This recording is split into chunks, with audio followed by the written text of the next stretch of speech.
ጤና ይስጥልኝ እንዴት ናችሁ? እኔ ጀቱ በራሪው ነኝ። ሳምንቱ እንዴት አለፈ? ቆንጆ ነበር? በጣም ጥሩ። ለዛሬ ያስኩላችሁን ዜና ይዤላችሁ መጥቻለሁ። እንደሚከተለው አቀርብላችኋለሁ። በቅድሚያ ኢትዮጲስ በፍቃዱ አካዳሚ ተገኝታ ነበር። በዚያም ከልጆችና ከወላጆች ጋር አዝናኝና የረሰ ጊዜያቶችን አሳልፋ ተመልሳለች። ዝርዝሩ ምን ይመስላል የሚለውን ከፍቃዱ አካዳሚ ራሷ ኢትዮጲስ ታስቃኘናለች። እሺ ጀቱዬ አመሰግናለሁ። ዛሬ እንደምታየኝ በፍቃዱ አካዳሚ በጣም ደስ የሚል ጊዜ እየተዝናናው እያሳለፍኩ እገኛለሁ።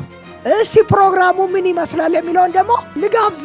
ዛሬ ቀጥታ ምዘግብልህ እኔ ኢትዮጲስ ነኝ ከፍቃዱ አካዳሚ። ቻው። ባልደረባችን ላሊታ እንደሚከተለው ታቀርብልናለች።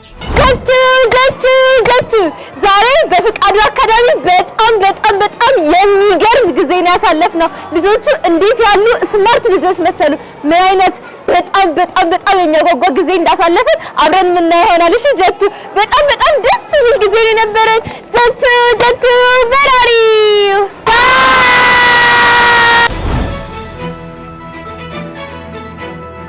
ባልደረባችን አንድነትም ዝርዝር አላት።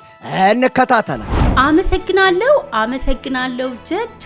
ኢትዮጲስ በፍቃዱ አካዳሚ ቁጥር 2 ተገኝታ ነበርና በዚህ ትምህርት ቤት ስትገኝ በጣም ጓጉታ ተማሪዎቹን ለማግኘት ፈልጋ ነበር የመጣችውና እጅግ ደስ የሚል ጊዜ አሳለፈች። ተማሪዎች ግጥም አቀረቡላት፣ መዝሙር አቀረቡላት። ፍቃዱ አካዳሚ ሁሉ ለተማሸ መታዘዝ ማፈሬ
አስተያየትን ተቀብላለች።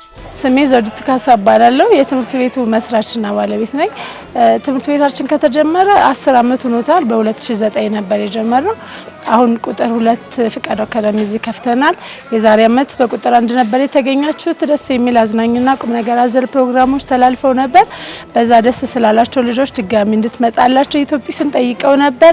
ዛሬ በቁጥር 2 ትምህርት ቤት ደግሞ መታላቸው ደስ የሚልና አዝናኝ ፕሮግራሞችን አሳልፈዋል። ልጆች በጣም ደስ ብሏቸዋል። በትምህርት የደከማ አይምሯቸው ደግሞ ከኢትዮጲስ ጋር ፈታ ስላሉ አሁን ለሚቀጥለው ፈተናቸው በጣም ሬዲ ይሆናሉ። ደስተኞች ናቸው። በኢትዮጲስ እኛም ደስተኞች ነን። ብዙ ነገሮችን ተጋግዘን አብረን ነው የምንሰራው። ኢትዮጲስ ለልጆች ያላት ሚና ይሄ ነው የሚባል አይደለም። በጣም ይነቃቃሉ። ኢትዮጲስ የምትላቸውን ነገር በጣም ነው የሚከተሉት። ስሜ ባንቺ ይባላል። ልጆቼን የማስተምረው ፍቃዱ አካዳሚ ነው። ልጆቼ ኢትዮጲስን ሲያገኙ በጣም ደስተኛ ናቸው። ዛሬ ለሁለተኛ ጊዜ ነው ፍቃዱ እና በጣም ደስ ይላል። እንወዳቸዋለን። በዚሁ ቀጥሉልን። አመሰግናለሁ። ኢትዮጲስ እንወድሻለን። ስሜ መሰሉ አበበ ይባላል። የምንኖረው ድሬ ሰፈር ነው። ኢትዮጲስን በጣም ነው የምንወዳት። ልጄም ደግሞ ኢትዮጲስ ሰረት ሲባል ይጓጓል በጣም። ዛሬም ስለመጣን ደግሞ ደስ ብሎናል። ኢትዮጲስ እወድሻለሁ። ኢትዮጲስ ደግሞ ተዘጋጅታ የመጣችውን ተረቶቿን፣ የፓፔት ትዕይንት፣ የዝግጅቱ ማድመቂያ የሚሆኑትን ሰርከስና ውዝዋዜዎችንም አቀረበች። ኢትዮጲስ በእለቱ ከተማሪዎች ጋር ጥሩ ቆይታ ነበራት። ይህ ፍቃዱ አካዳሚ እንግዲህ ቁጥር 2 ነው። ጣፎ ከጋሪ ተራ 200 ሜትር ገባ ብሎ የሚገኝ ትምህርት ቤት ነው። ኢትዮጲስ በፍቃዱ አካዳሚ ቁጥር 1 ባለፈው ዓመት ተገኝታ ነበር። በዘንድሮ ደግሞ ቁጥር 2 ተገኝታ እጅግ ደስ የሚልና አስተማሪ ቆይታ ነበራት። በሌላ ጊዜ ደግሞ ተመልሳ እንደምትመጣ ቃል ገብታላቸዋለች። ቤተሰብ